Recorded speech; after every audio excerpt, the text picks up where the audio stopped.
Hi everybody, John here again. In this video I'm going to show some records and even a few CDs that I picked up in recent months that I think are sort of mildly interesting. First record I'm going to show is one that I thought about last night. I'm going to tell a little story. So I was home yesterday evening. My wife's away doing some kind of sporting activity in the other side of Wales this weekend with my daughter, and so I had a nice bottle of wine, sat at home and watched some VC videos. And I watched a channel that's relatively new to me. He's been around for a while, but I only just discovered him a few weeks ago, I think. It's an Irishman called Pat. His channel is Close to the Edge, and in his video that he showed yesterday, he was talking about favourite records of his from the 1970s, particularly 1970, just focusing on those ones. And it was an interesting video, and he showed lots of records that I'm very familiar with. And then towards the end of his video he showed a record that I don't have, and I wrote to him and said, I don't have that record, but I wish I did. It's on my wish list. Now, long story short, I would normally go to church on Sunday, but I didn't go this morning because it's my wife's birthday tomorrow, and I had to kind of quickly go places, fix birthday presents. I can do that while she's away, you know. And I went to Cowbridge, which is a small town close to where I live, and they have an antiques mall there called Penny Lane. I've spoken about it before. I haven't been there for months, but I popped in there today, and what should I see? But I saw that very record that I told Pat I didn't have yesterday, and it was one that I wanted. And not only that, but this record had been reduced. It had been reduced, well, I won't tell you how much it was reduced from, but it was reduced enough to make me think, I'll get that. It's meant to be. It was meant to be that I had this record. So that record was this, the first Wishbone Ash album. I've been collecting Wishbone Ash albums now over the past year or two, since I kind of learnt to like them. I didn't really see the point in them before. But then I got a vinyl copy of Argos, and the penny finally dropped for me with them, and since then I've been catching up with their music and been looking out for their records. And this one was there at the shop this morning, so I grabbed it. I couldn't leave it behind. And I've got it home, I've been playing it, played it twice now, and I'm trying to work out, so what is it that made it reduced, you know? And no, I can't work out what it is. I thought maybe, you know, I took it out and gave it a good inspection before I bought it. And it's a lovely clean looking record, and I thought maybe, you know, maybe it's been reduced because it's a bit crackly or something like that. Maybe it jumps or something somewhere, but it doesn't. It plays through beautifully. It's an original, really good condition. As you can see, I can't work out. The only thing I can think of is that it was meant to be. I was meant to have this record, and it was put there for me to pick up. Like I said, after I'd said to Pat in my comment yesterday that I didn't have this, but I would like to have it. So yeah, thank you very much, whoever laid this out for me. I've been enjoying this. It's a slightly different sound to what I sort of know their music to sound like, but yeah, kind of learn to dig that as much as I can. Really good. Another record I'm going to show is one that arrived just yesterday. No, tell a lie, it arrived Friday evening, so I've been listening to this on Saturday, and that is Budgie, Impeccable. It's the only Budgie album I didn't have, or the only one that I hadn't heard as well. And Richard Rock Rambles, he made a really good video his most recent video, I think a couple of weeks ago, he made about ranking the Budgie albums, and yeah, it was a really interesting video. I'm curious because, you know, I like Budgie, I always have done, and I liked them way before I moved to Wales, and now that I live in Wales I like them that little bit more, I guess. And I asked Richard, you know, what is your favourite Budgie album? Which ones do you like over others? And he gave a really good rundown, and I thought, well, you know what I'm going to do? I'm going to get this album, and then I'm going to make a ranking video myself. So I'm listening to this just to be able to say that, yeah, I've evaluated it. I'm going to place it in my list. How is it? Well, you'll have to wait until I make my Budgie ranking video.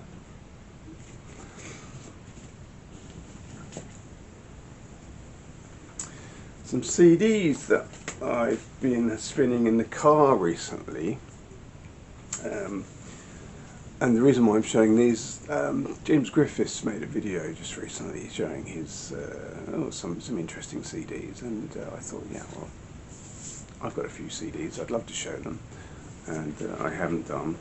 This is one that I picked up in a car boot sale that happens every Sunday where I live. So this is Pretty Things. What's it called? SF Sorrow by the Pretty Things. It's a real sort of classic album, this one, and I will say this, I've been trying to kind of get into this in my car, but I really don't think it's a car album. This is much more of a kind of a, dare I say the word, audiophile album. It's an album that demands, you know, close scrutiny. It's not something just to play in the car and hum along to. And I haven't played this in anywhere else other than my car. But I paid about 50p for this, and it's a limited edition CD, 4301. There you go. So actually, after this video, I'm going to put this on and listen to it and see just how good it is. But yeah, brilliant find, amazing CD. The next one I'm going to show is this. Now this is coming out of the 70s. This was released in the 80s. This is Black Crowes, and it's the deluxe remastered edition of Shake Your Money Maker. Again, I paid, you know, what was it, 50p for this or something. I saw it, I recognised this, and I thought, well, that's the Black Crowes, what album's that? And I picked it up, and I thought, wow, that's really good. So it's a double discer. There's your album, and then you've got the second disc. This is called More Money Maker, unreleased songs and B-sides. So I've been playing this in the car. It's good, it's interesting. I'm glad I only paid 50p for it because I already had the album. I got it on vinyl and CD. But I guess when you buy this sort of thing, you're buying it really for the extra material. And although it's interesting, you know, and I find this often the case with these kind of, you know, extra tracks and things. They're interesting once or twice, but it's not necessarily something you're going to go back to very much. I'm glad I have it, but I'm glad I didn't fork out, you know, the extra 20 or 30 pounds just to have those extra tracks. Anyway, that's that one. And the next I'm going to show, I've had this for a while now. I bought this for me. I gave it to myself as a Christmas present. So it's It Bites, but it's It Bites FD. So I'm a big fan of It Bites, and I was really happy to see this available for sale online. And well, so essentially what it is that it's Francis Dunnery, there's his name up there. He was the singer and guitarist in It Bites until he wasn't, and then he started doing solo work. And the band It Bites eventually recruited a new singer and guitarist, and he's done a great job, and they've made a couple of albums with him. And yeah, then that's sort of fallen short. I don't know what's happened, but they're not making any more records. And then Frank Dunnery released this, so It Bites FD. So he's obviously, you know, separating himself from the band, but essentially releasing an album, calling it an It Bites album. I wonder why he's done that. Why didn't he just call this a Francis Dunnery record? Sort of cashing in somehow on the It Bites legacy, I suppose. And what do I think of it? Oh, there he is. I don't know. I think, and I haven't read anywhere what his intentions were. I don't know. I haven't heard anything about it, other than just buying the CD and listening to it.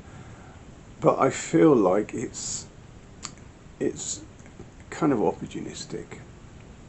The band have kind of stopped making records for whatever reason. He's jumped in, made a record, and he's cashing in on that name and the band's legacy.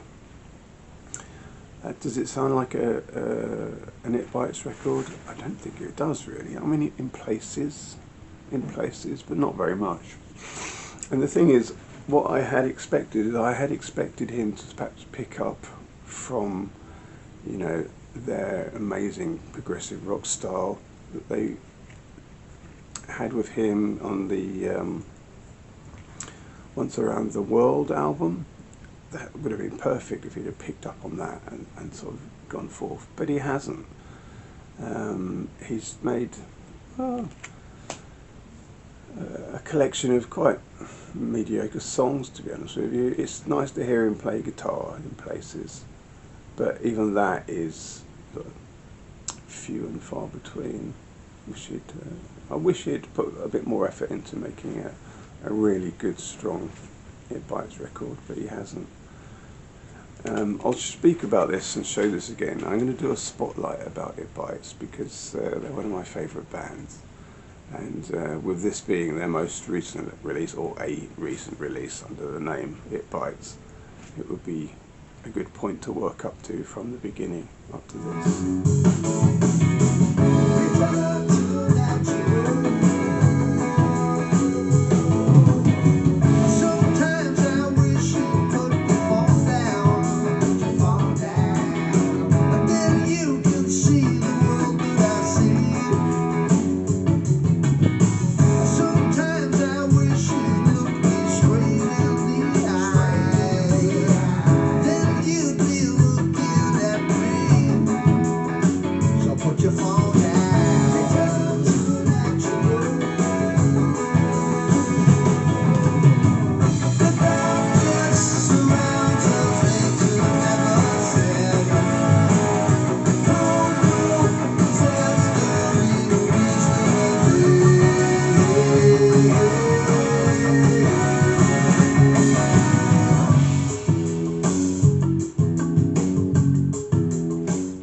Next CD I'm going to show is this. This is, sorry about the glare, Colours by Peter Green. Released in '83, I believe. It's, yeah, as what you'd imagine, I suppose. I remembered this one because, again, another video I watched yesterday, I believe, Steve Whitty showed me, or showed us, not just me, showed us the record haul that he made in the trip to Leeds recently with the other VC people. I had intended to go along to that. I would have been really interested, but I had to work, and yeah. Sad missed opportunity. That would have been really good. But he showed the first Peter Green solo album that he picked up. I think he said it's the first record he picked up while I was at the record fair. Oh, well, I don't have that one. But it reminded me, oh yeah, I've got that Peter Green album that I picked up on CD from the car boot, so really good CD, this one.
Okay, last CD I'm going to show is this album sent to me by Richard, Vinylizing Progger.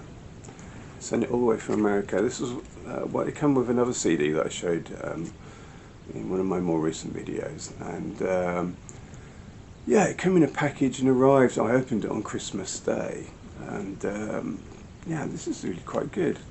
It's an unusual CD in that it's by a band called Squeaky Feet. Calls Along. There's not an awful lot of information about them online, but I'm going to do a little bit of a needle drop of this, or whatever you call a needle drop from a CD, a laser drop maybe. See what you think of this. Thanks very much for sending this, Richard. That was really good of you.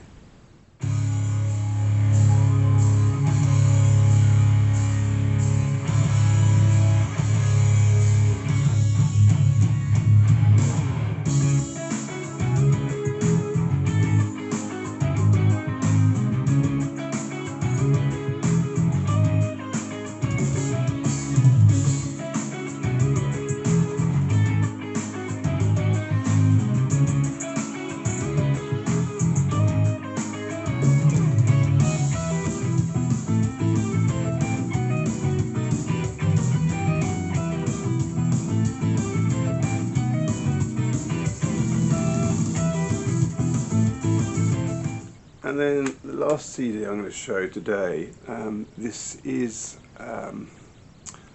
Dark Side of the Moon, Pink Floyd. What's it called? 10th Anniversary Edition. So I can't read this, it's too small. But this is one of these sort of special super duper editions.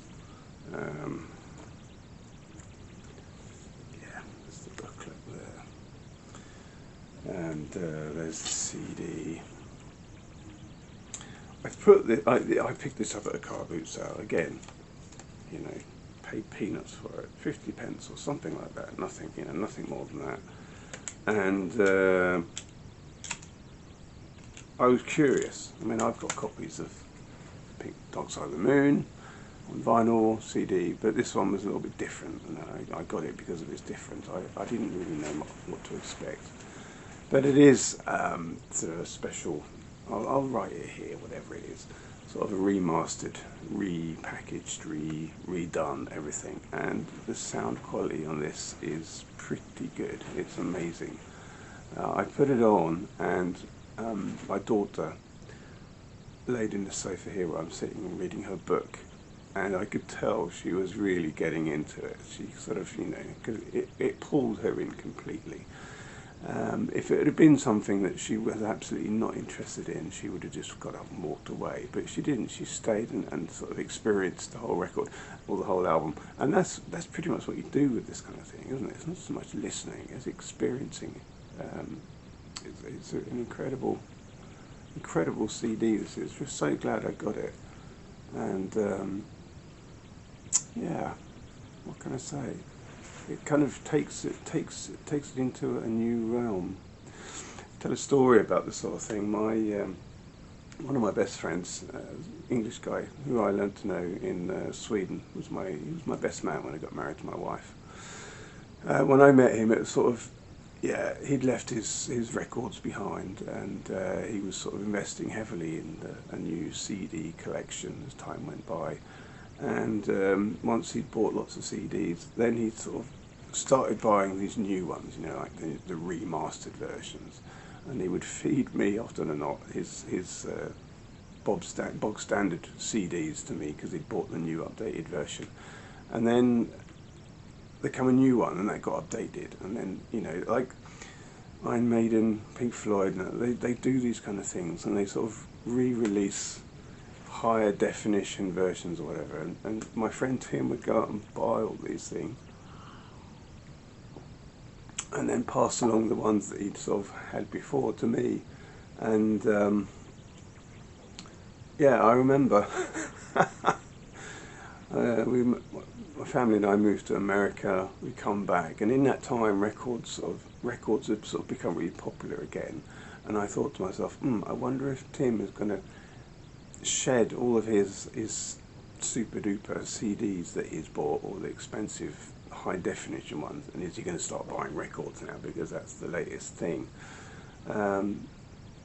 He hadn't. He sort of moved on to digital music, and only digital music. And he apparently, while I'd been away in America, he'd given all his CDs, and he had several hundred, mainly heavy metal but hard rock as well. He'd just given them all to the charity shop down the road, and I was like, oh my God, you know, could have saved them for me. But, you know, I'd moved away to America for a while. Anyway, that's a little story, because I'm quite sure Tim bought this, and he probably spent a fortune for it before eventually giving it away to charity. I picked this up for a pittance at the car boot. So anyway, I hope this was mildly interesting to everybody watching, and well, I've got to pull my finger out. I really should be making more videos than I am doing at the moment. Just finding the time, and I always, you know, enjoy doing it. I hope some of the things I've shown today have been, yeah, of some interest to all of you. Okay, thanks very much, everybody. Check out my next video. See you again soon. Bye.